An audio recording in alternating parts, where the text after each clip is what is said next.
Today's topic is a little sensitive, so I'm just warning you from right now. We're going to speak on the topic of suicide. Very touchy, very sensitive, but it's something that we should discuss and we should put faces to this, that people who have survived it or people who have thought about it, and I'm one of them. The spirit of suicide came knocking on my door twice in my life. First, when I want to say I was 17 years old, when my parents were going through their separation. And second was in 2019. And it's not that I battle any mental disorder, because that's the first thing that people think about, or it's not that I don't love life, because if you know me, you know that I love life. What happens sometimes is that the circumstance that you are in, the environment that you are in, is so oppressive, or it can get so oppressive that you cannot breathe, and you feel like the only way that you have out is by just cutting your day. I'm going to start when I was 17 years old. My parents, or my family, was known as to be this tight-knit Christian family, and there was nothing wrong with us. You know, what you saw in public was very different. That was happening in the four walls. So when my parents started in the process of getting divorced, a lot of things started to happen. There was a disconnection from, of course, the family unit. There was a disconnection with friends. There was disconnection from my church community. There was a lot of disconnection from a lot of things, and that affected me mentally and emotionally. And my spiritual side wasn't really activated at that point. So I really could say there was nothing protecting me. I walked out of the church. I turned my back on God, and I started to do what I needed to do to fill that void, to numb that pain that I had, right? I started smoking, I started doing drugs, I started partying. And even though all of those were temporary satisfactions when I was alone on my bed by myself, that's when everything just activated. That's when the reality of my life slapped me in my face. Like, you don't have a tight unit family no more. You don't have a mom and dad living at home. Your mom left. Your dad is locked up in his room. Your brother is doing his own thing. And you, where are you? What are you doing? Where are your friends? Where's everyone at? And I remember in my room at that time in the 90s, we had what we call a collage.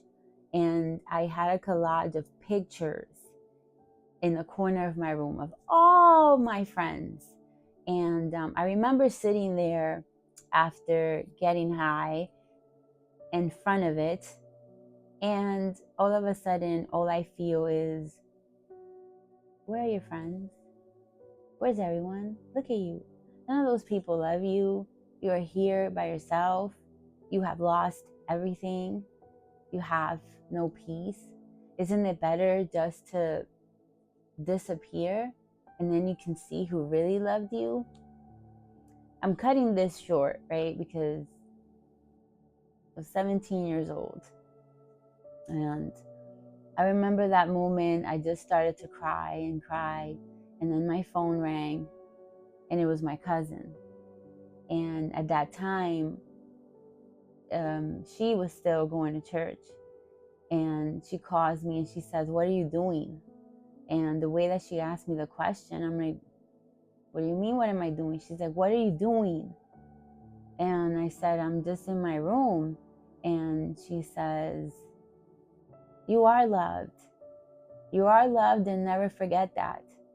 And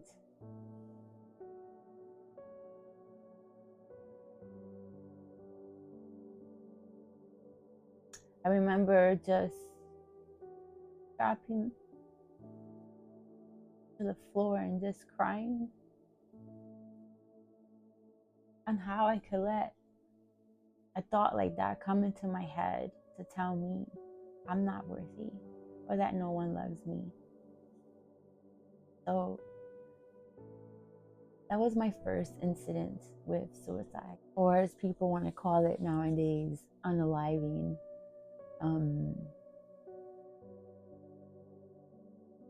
It's a really dark place, but I didn't feel it more until 2019. I'm going to go straight to the point with this one. 2019 to 2020 was the darkest season of my life. I can tell you now, I didn't know who I was. I didn't know what was happening. I feel like I went into a state of numbness and I was on autopilot. I was separating after being married for 13 years, and my identity was in that. So when I walked away, I didn't know who I was or the kind of life that I was about to enter to live. With the whispers and the conversations that were happening behind the scenes in front of me, myself, not knowing what was happening, people wanting answers, and there was no answer that I could give. I was so blocked in my head.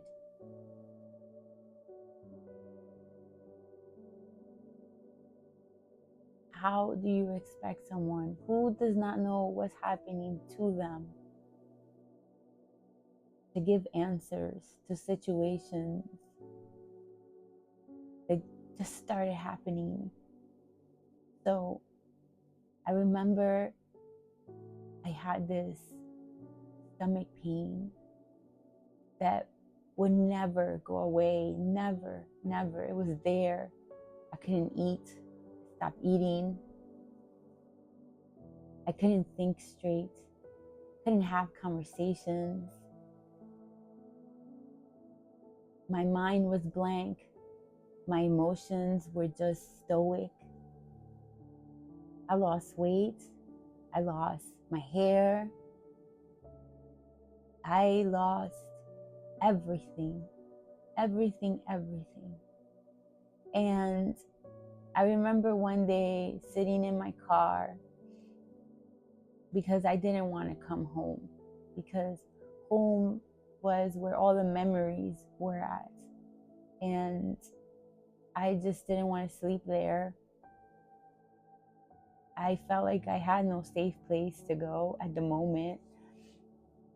And I remember feeling this desperation, this anxiety that I have never felt before. I couldn't find peace anywhere. I'm telling you, if there's something that I cannot live without, it's peace. I know what it feels like to live without peace. And it's the most gut-wrenching moment you could ever have, because it just feels chaotic everywhere. And I remember getting in my car and I'm sitting there and asking myself, what just happened? What is my life now?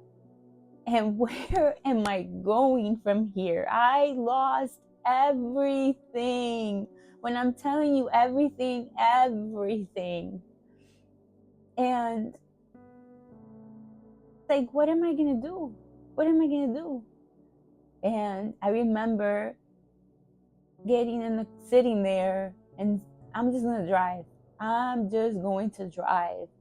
And as I was driving, I remember going really, really, really, really fast. Just, I guess everything that I was feeling inside, I just wanted it just to stop. Like, stop all the noise. There was so much noise in my head. I can't describe to you the noise that I felt. And I just wanted everything to stop. And I was going so fast that I was wishing that a truck would come out of nowhere and just hit my car and hit me, and that's it. That is the end. Like, that's the space that you go into when you can't find a solution anywhere, and you think that the best solution is just to disappear. And it's not. It is a lot harder. It is a lot harder to stand your ground, face the consequences, and then just move on, because everything is going to be better than okay. And I wish that I would have known that back then the way that I know it now. Like, if I knew that I would be in this place in my life right now, like, okay, you got this, you're going to be okay. But I didn't. So I'm just here to remind you, yes, it might feel like you're in this dark place that you're never going to get out of, or that people are not going to forget, or this is never going to change. No, people will forget, and another gossip will start. Life goes on, and time is your best friend. So despite where you are right now, there is the light at the end of the tunnel. It's probably not bright enough right now, and you can't see it, you can't feel it, but it is there. You just have to keep moving. You just have to force yourself to keep on living. And let me tell you, there are gonna come moments where something else is gonna want to knock you right down, but the same way you made it the first time is the same way you get back up again. So life is beautiful. Life is great. It comes with its fair share of chaotic moments, but the Bible is full of people with chaotic moments, and they still made it through. And I am just beyond grateful that it's 2024 and I am alive. I love life more than ever. I am in a beautiful space in my life. And I get emotional because I'm more than grateful than being here. I don't deserve to be here. I don't deserve to get the things that I get from God.